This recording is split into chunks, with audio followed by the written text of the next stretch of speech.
Bom dia, na paz do Senhor. Nós estamos lendo a Bíblia em ordem cronológica e estamos comentando a leitura de cada dia. Hoje nós vamos entrar então no livro de Zacarias. Eu não vou trazer todo o contexto cultural, histórico de quando ele profetizou, porque nós já estamos falando sobre isso há várias lives. Esdras é o livro de fundo histórico para a leitura de Ageu, que foi a live de ontem, e também sobre a leitura de Zacarias. Então nós conseguimos entender melhor o livro de Zacarias quando já tivermos lido Esdras de 1 a 6. Ageu e Zacarias foram dois profetas do chamado pós-exílio. Tem somente 3 profetas depois do pós-exílio. Ageu e Zacarias, que profetizam nos primeiros anos de retorno do cativeiro. Então, quando o povo retorna do cativeiro, vão se passar aí alguns anos, o tempo fica parado, a construção do templo fica parada, cerca de 15 anos, e nesse tempo, então, Ageu e Zacarias profetizam. Malaquias vai profetizar 100 anos depois, então, mais para frente, não é agora ainda Malaquias. Antes de Malaquias, nós ainda vamos ver Esther, vamos terminar Esdras e vamos ver Neemias. E aí só então vem Malaquias. Então, na linha dos profetas, o Malaquias, ele vem então 100 anos depois de Ageu e Zacarias. Só para contextualizar, tá bom? Zacarias é um livro de caráter profético, mas mais conhecido por ser escatológico. É um livro que trata sobre o cuidado de Deus com o seu povo. É um livro maravilhoso para se estudar sobre recomeço. Então é um livro que fala sobre o recomeçar para o povo de Deus. E é fundamental para o povo de Israel nesse tempo aqui, para o povo que voltou do exílio, esses 50 mil. Eu já falei, ficaram 70 anos na Babilônia, imagina 70 anos fora de casa. Muitos que nasceram nesse tempo, nasceram na Babilônia. Não conheceram o templo, não conheceram Jerusalém em todo o seu esplendor. Não sabiam falar hebraico, não conheciam o culto ao Senhor, não conheciam os sacrifícios da lei de Moisés ao vivo. Então esse povo, eles precisavam recuperar a língua deles. O hebraico, eles precisavam recuperar a língua, eles precisavam recuperar a fé no Deus vivo, eles precisavam recuperar o culto, a esperança, eles precisavam restaurar as suas casas, os seus lares, congregar a família de novo, porque muitos da família tinham se separado quando foi para o exílio. Alguns se reencontram, muitos não, precisam começar do zero.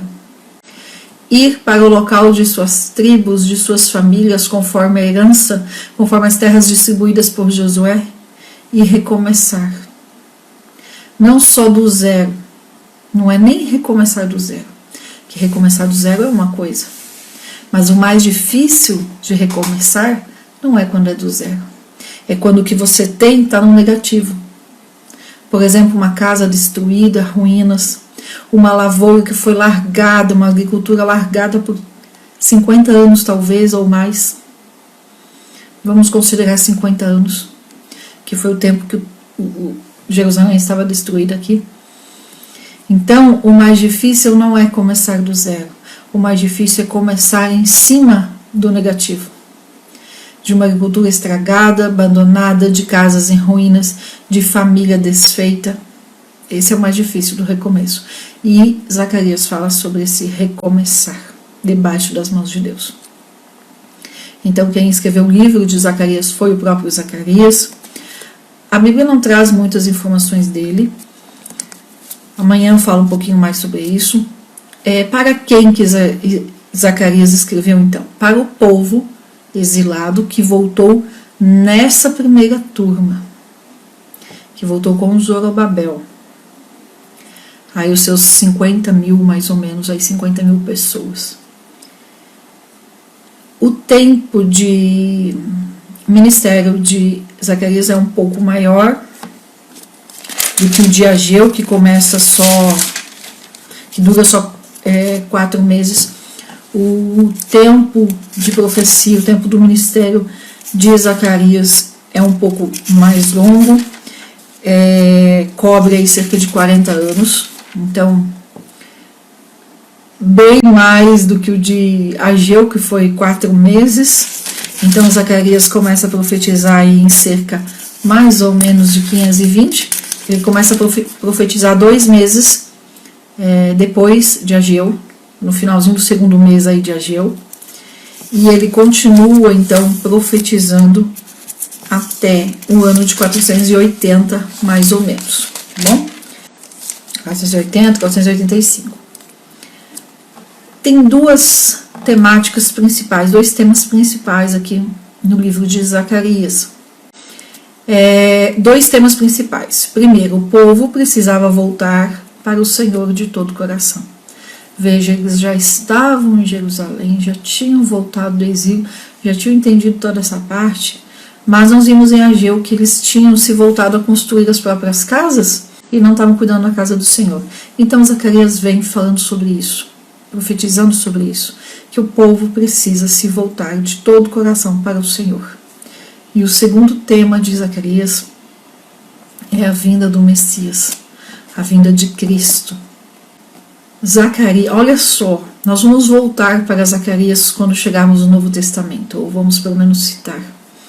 Zacarias, dos profetas chamados de profetas menores, ele é o mais citado no Novo Testamento, principalmente nos Evangelhos. Zacarias é o livro mais messiânico do Velho Testamento. Vamos entender o que é isso? Veja, Ezequiel tem lá, a partir do capítulo 40 até o 48, são 8 capítulos escatológicos. Mas Ezequiel, o ponto principal ali da escatologia de Ezequiel, acaba sendo o templo milenar, os sacrifícios e o que vai acontecer ali. Quando nós vamos para Daniel, que também é um livro escatológico, Daniel fala muito ali dos 4 seres, da glória do Senhor. Daniel traz a escatologia, traz eventos da escatologia, principalmente lá da metade da grande tribulação em diante. Zacarias, ele vai focar a escatologia dele no Messias. Então é considerado não o livro mais escatológico do Velho Testamento, mas o livro mais messiânico, porque é o que mais vai falar do Messias, de Jesus. Por conta disso, ele é o livro mais citado no Novo Testamento sobre o Messias. Então toda vez que vai se falar sobre a vitória plena, a vitória final do Messias, o triunfo do Messias, vai se citar Zacarias. Não dá para nós estudarmos a vitória final, o triunfar do Messias como Rei dos Reis sem ler e entender Zacarias. Por isso que então é considerado um livro messiânico, possivelmente o livro mais messiânico do Antigo Testamento. Então, uma literatura profética e apocalíptica, principalmente, porque fala do triunfar de Jesus, o triunfar final. Então, apontando aí bem para a frente da escatologia e para momentos muito importantes na história da humanidade. E ele traz, do capítulo 1 até o 6, 8 visões noturnas. E aí, quando se fala de visões, nós precisamos entender um pouquinho da linguagem e, como vimos em Daniel, saber que o profeta está se esforçando dentro do seu vocabulário e dentro daquilo que é possível para nós seres humanos conseguirmos imaginar o que ele está vendo, porque ele não consegue em palavras trazer para nós exatamente o que ele está vendo, já que são visões. E o livro de Zacarias, ele se divide em 2 partes, que quando a gente lê assim rápido, como nós vamos ler hoje e amanhã, de uma forma mais rápida, a gente consegue perceber melhor. Do 1 até o capítulo 8, como Israel retornará para o seu Deus. Então, o tratamento de Deus, o cuidado de Deus, como é que Deus quer esse recomeço de Israel. E do capítulo 9 ao 14 é como Deus retornará para o seu povo. Ou seja, do 9 ao 14 refletem então como Deus retornará para Israel. Do 9 ao 14, então, é escatologia. Embora que do 1 ao 8 também tem escatologia, já que tem essas 8 visões. Então, veja bem, o livro de Zacarias é um livro que vai ter duas conotações. Ele tem uma parte histórica que já acontece com Israel, que já aconteceu, que é a parte profética. Zacarias fala e aí acontece em seguida ou um tempo depois. E tem a parte escatológica, eventos futuros, que não aconteceram ainda de forma plena. Então, mesmo essa parte, essa primeira conotação histórica, ela acontece histórica, mas ela acontece de forma parcial e não de forma plena. Esse é o principal ponto para nós entendermos Zacarias. Ok? Vamos então para o capítulo 1. Quem leu viu, são capítulos curtos.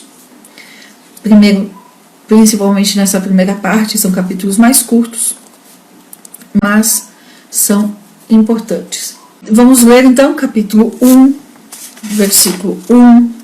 Um livro maravilhoso de muitas promessas que nós, a partir do momento que escolhemos servir a Jesus, que escolhemos que Jesus que aceitamos e que reconhecemos que Jesus é o nosso único Senhor e Salvador, nós nos tornamos filhos amados do Pai, fazemos parte por adoção do povo de Deus, da família de Deus. Então podemos sim dizer que essas promessas são para nós também. E Deus fala que cuida do seu povo como a menina dos olhos. Nós vamos ver isso. Vamos lá. Capítulo 1 e 1. No 8º mês, no 2º ano de Dario, veio a palavra do Senhor ao profeta Zacarias, filho do Baraquias, filho de Ido, dizendo... Então nós vamos ver ali esse convite de Deus. Exatamente, Deus falando. Veja que... se você olhar lá, G1 e 1, vai estar escrito, né, a mensagem de Deus aqui no 2º ano, no mês 6º, no 1º dia do mês, agiu. Aqui Zacarias, no 8º mês, no 2º ano, ou seja, 2 meses depois de Ageu, Zacarias começa a pregar. E ele fala, né, versículo 2, irou-se o Senhor muitíssimo contra os vossos pais, ou seja, aqueles de antes, que resultou no exílio. Diz-lhes, pois, assim diz o Senhor dos exércitos, voltai-vos para mim, diz o Senhor dos exércitos, e eu me voltarei para vós. Ou seja, se voltem, venham para mim.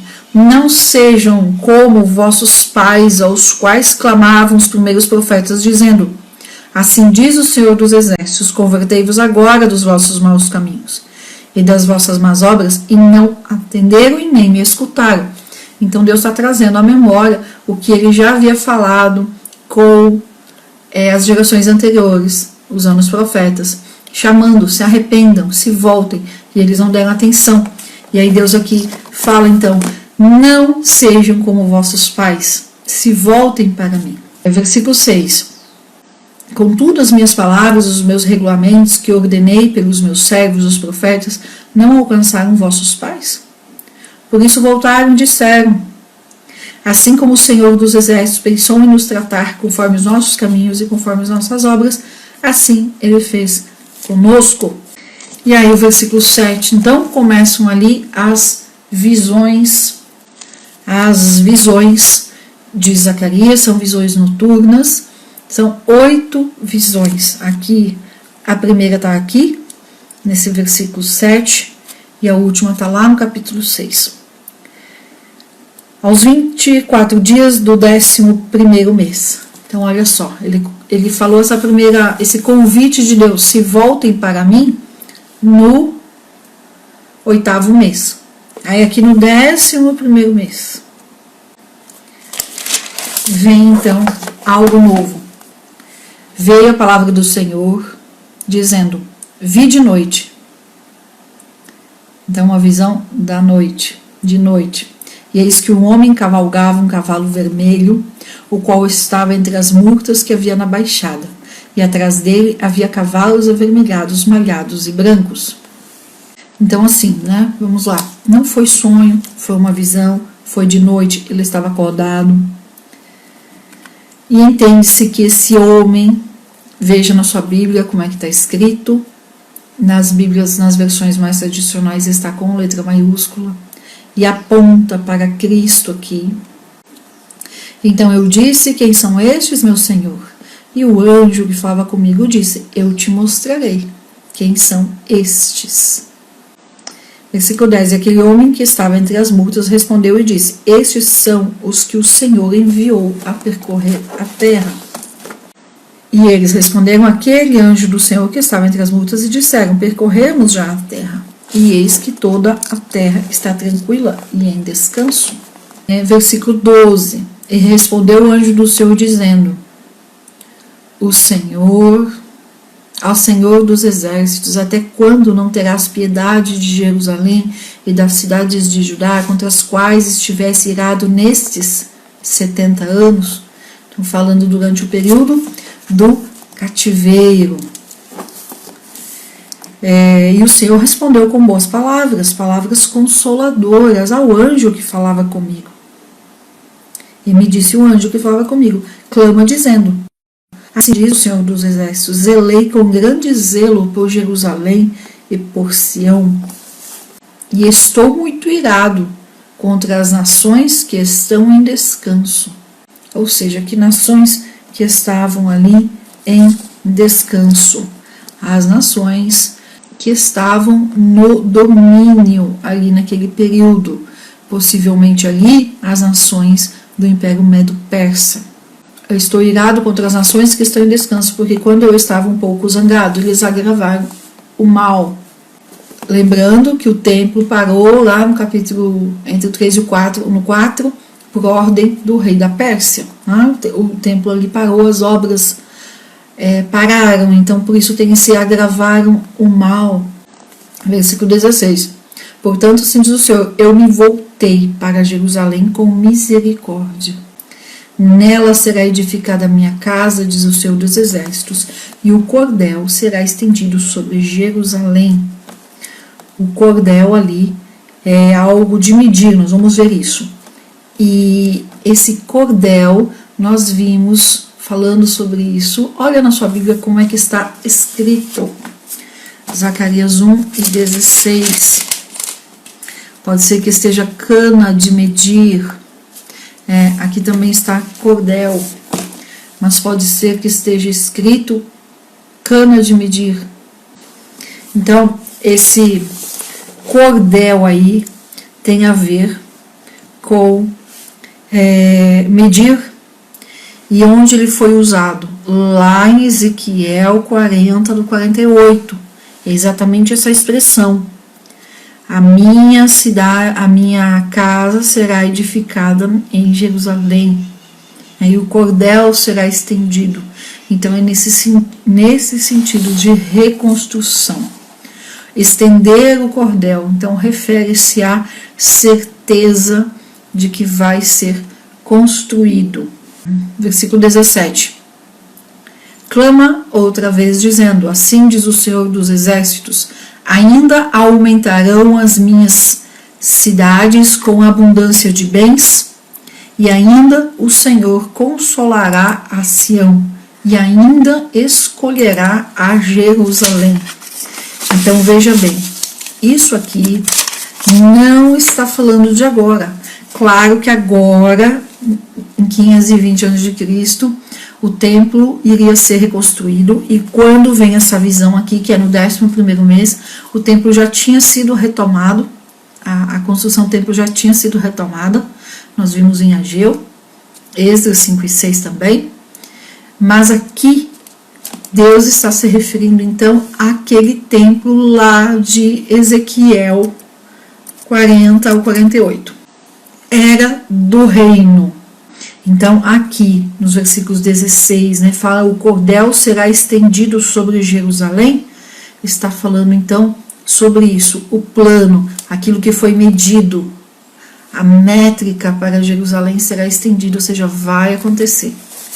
Olha o versículo 1, o capítulo 1, versículo 16, aqui na Bíblia Viva. Por isso, assim declarou o Senhor, eu me voltarei para Jerusalém, cheio de misericórdia. O meu templo será reconstruído, e toda a cidade de Jerusalém junto com ele, diz o Senhor dos Exércitos. Aqui, então, não está falando de cordel, mas está falando de reconstrução. E é no sentido de acordo com a métrica, de acordo com aquilo que foi planejado. E aí aqui faz um link direto para Ezequiel, capítulos 40 até o 48, que fala ali do templo do milênio. Muito bem. Vamos avançar aqui um pouquinho que a gente já entende melhor. Eu sempre falo, né? A Bíblia explica a própria Bíblia. Vamos continuar a leitura.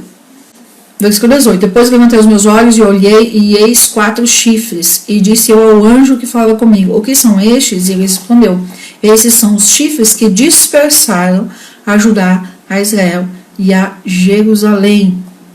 Império que dispersou Israel. Foi o Império Reino do Norte, quem lembra? Império Assírio, em 722. O império que dispersou Judá e Jerusalém, Império Babilônico. Então, os dois impérios que está aqui no 19, aqui fala de 4, né? 4 chifres. Então, o Império Assírio e o Império Babilônico. Vem depois, né? Depois vem o Império Romano. Aqui no meio tem o Medo-Persa e tem o grego. Mas o Medo-Persa e o grego não dispersaram Israel. Eles têm outra função. O Império Romano dispersou Israel de novo. No ano 70 depois de Cristo, eles destroem Jerusalém. No tempo de Cristo, é o Império Romano que domina. Tá? Então é o terceiro império. E o 4º chifre que está aqui é o Anticristo. 2, no tempo de Zacarias, eram eventos futuros, sendo que o terceiro Império Romano aconteceu em 70 depois de Cristo e o 4º não aconteceu até hoje. É o Anticristo e vai acontecer durante a grande tribulação, ok? Versículo 20, e o Senhor então mostrou-me 4 carpinteiros. São aí 4 instrumentos. A Bíblia não fala quem são esses 4 carpinteiros, mas entendemos que são carpinteiros que vêm para vencer esses impérios. Vamos ver o 21. E então eu disse, o que vêm estes fazer? E me respondeu dizendo, aqueles são os chifres que dispersaram a Judá, de maneira que nenhum pode levantar a sua cabeça, mas estes, os carpinteiros, de maneira que nenhum pode levantar a sua, mas estes, ou seja, esses instrumentos, sejam carpinteiros ou ferreiros, mas estes vieram para fazê-los tremer, para derrubar os chifres dos gentios que levantaram seu poder sobre a terra de Judá, para dispersá-la. Veja que isso aqui, a Assíria, a Babilônia e o Romano já passaram. Então ainda tem algo para acontecer em relação a isso e entendemos que Jesus é o último e o principal aqui desses que vem então para derrubar o império do Anticristo. Vamos ver o capítulo 2? Vamos ver o capítulo 2. O capítulo 2 é maravilhoso. Tornei a levantar os meus olhos e olhei, ou seja, mais uma visão. E vi, e eis um homem que tinha em sua mão um cordel de medir. Então, no capítulo 1, nós temos 3 visões. No capítulo 2, nós vamos ter só uma. O capítulo 2 é mais curtinho. Vi um homem que tinha em sua mão um cordel de medir. E eu lhe disse, para onde vais? Para onde vais? Versículo 2, e ele me respondeu, vou medir Jerusalém. Então esse cordel é algo de medir, para ver quanto mede a sua largura e qual é o seu comprimento? E eis que saiu o anjo que falava comigo, e o outro anjo lhe saiu ao encontro. E lhe disse: corre, fala a este jovem, dizendo: como aldeia sem muros, Jerusalém será habitada, por causa da multidão dos homens e dos animais no meio dela. E isso é milênio.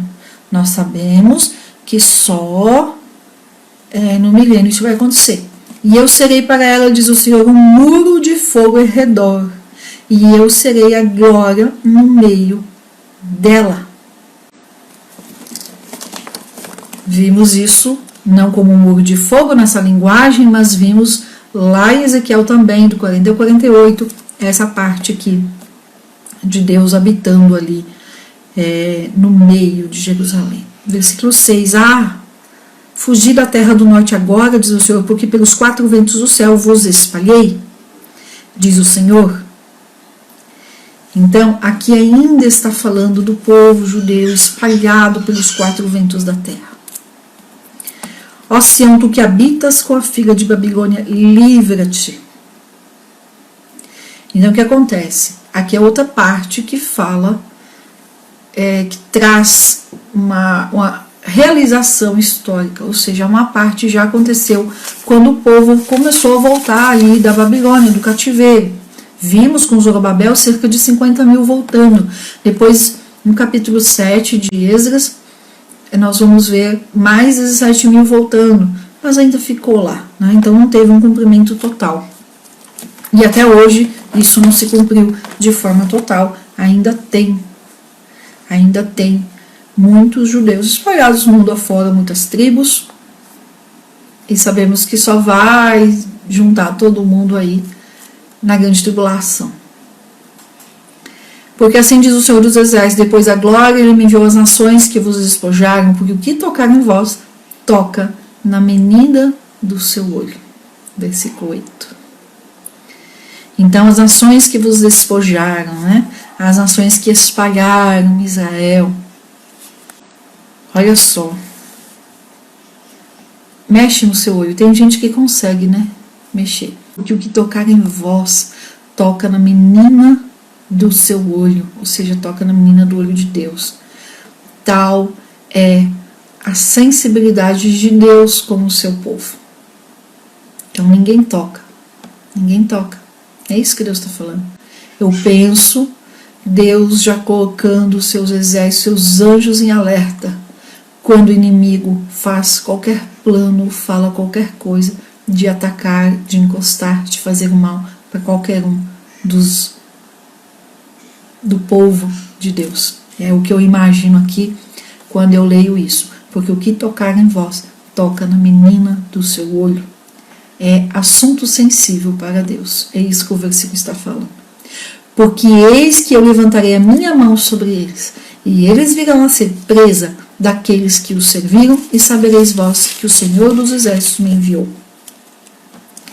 O versículo 10. Canta e alegra-te, ó filha de Sião, porque eis que venho e habitarei no meio de ti, diz o Senhor.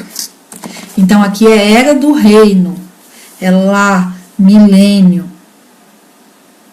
E aí aqui começa a falar então desse Cristo, do Messias, que triunfa.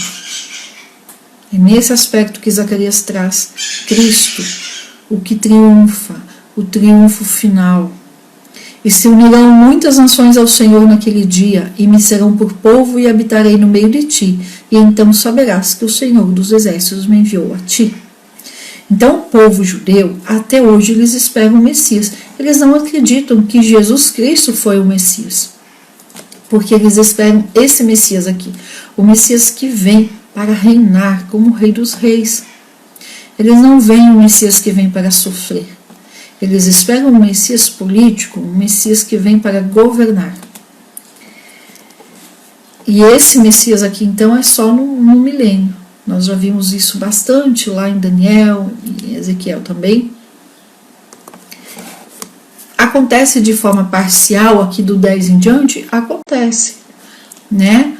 Aqui quando fala, né, sobre o retorno, versículo 12, o Senhor possuirá Judá com sua porção na Terra Santa e de novo escolherá Jerusalém.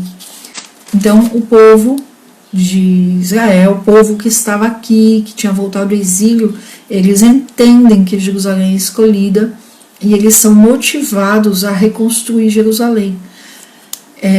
Mas acontece só parcial nesse tempo, de forma plena ainda não. Vamos para o capítulo 3. Capítulo 3, ele tem um ponto triste, que é o sumo sacerdote. Isso fala de liderança espiritual com as vestes sujas. Então tem esse ponto triste. Mas tem um ponto maravilhoso, que é Deus tirando as vestes sujas e colocando vestes novas, vestes limpas. Sabemos que com Jesus, né, nós recebemos, adquirimos, porque Jesus comprou com a morte de Jesus, né? Jesus comprou com seu próprio sangue vestes novas para nós. Isso é maravilhoso ler aqui. Tem só 10 versículos. E me mostrou o sul. Isso aqui já tinha então se passado alguns meses da primeira fala de Zacarias, que aconteceu no 8º mês do 2º ano. Aqui já é o ano seguinte, mas não é um ano depois, né? É o ano seguinte. E me mostrou o sumo sacerdote Josué, ou Josuá, veja na sua Bíblia como está.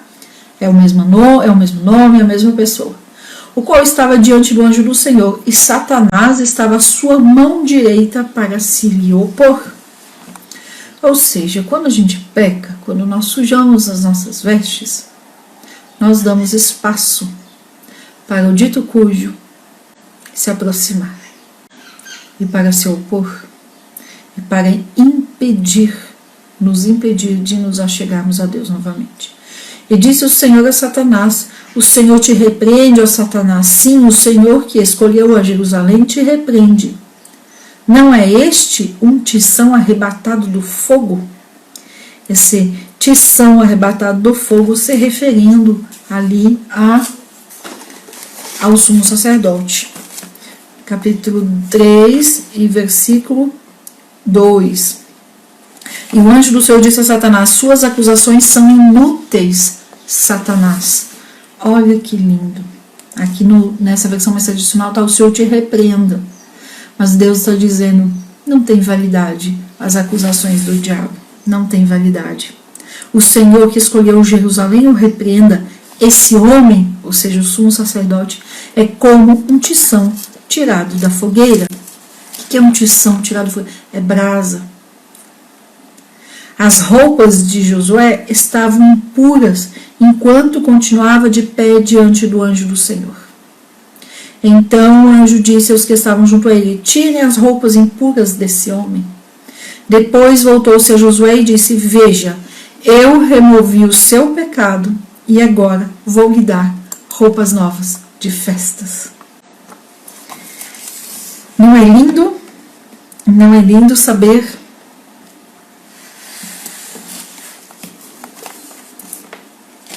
que Deus faz isso de forma histórica? Então isso aconteceu lá com Josué, o sumo sacerdote. Ele realmente estava em pecado, mas Deus perdoou, Deus mudou suas vestes. Mas também aqui tem a conotação e o sumo sacerdote representando a nação de Israel. E aí isso aqui só vai acontecer, essa restauração espiritual, lá quando Cristo vier, no retorno glorioso. Porque nós aprendemos, nós vemos lá desde quando Deus chama Abraão, que a nação de Israel deveria ser uma nação de sumo sacerdote para o mundo. Então, Israel deveria apresentar Deus para o mundo. Nós vemos isso lá em Gênesis. Comentei e falei de Gênesis lá em janeiro. E Israel não cumpriu com essa parte. Israel segurou Deus só para eles.